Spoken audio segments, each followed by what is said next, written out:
बाबा विश्वकर्मा जी के सुन रे भाई भाई रे भाई रे भाई रे सुन रे भाई।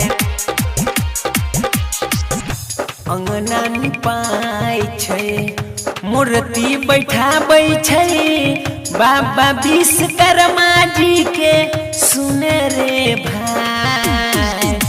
अंगना निपैबै मूर्ति सजैबै बाबा विश्वकर्मा जी के सुन रे भाई। डीजे वाला भैया भोजन बजाबै बाबा विश्वकर्मा जी के सुन रे भाई भाई रे। डीजे वाला भैया भोजन बजाबे बाबा विश्वकर्मा जी के सुन रे भाई। बाबा विश्वकर्मा जी के सुन रे भाई भाई रे भाई रे वैष्णवी रिकॉर्डिंग स्टूडियो डीजे वाला भैया भजन बजा। Music by Navneet Raja. Tempo वाला भैया सब मिल के विचार डीजे वाला भैया से हो भजन सुनाबे भजन सुनाबे।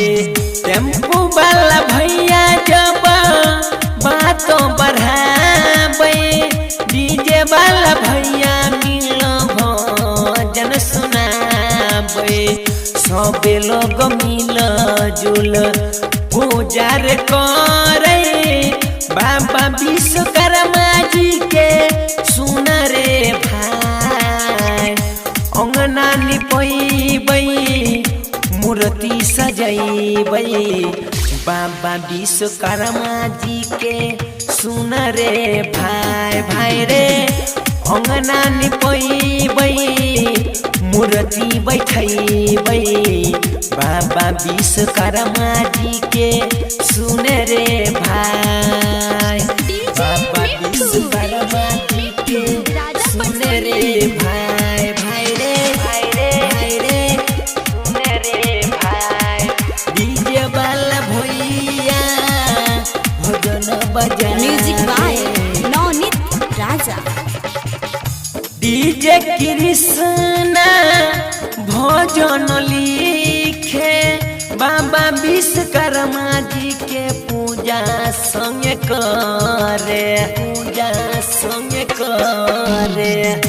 राइटर किशन भजन लिखे डीके राजा बाबा के हो भजन ओह गावे।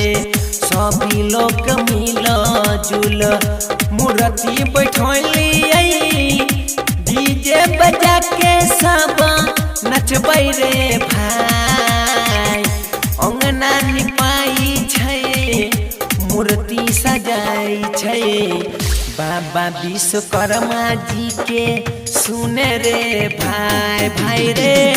अंगना निपैबै मूर्ति सजैबै बाबा विश्वकर्मा जी के सुन रे भाई। Vaishnavi recording studio अखतवारा।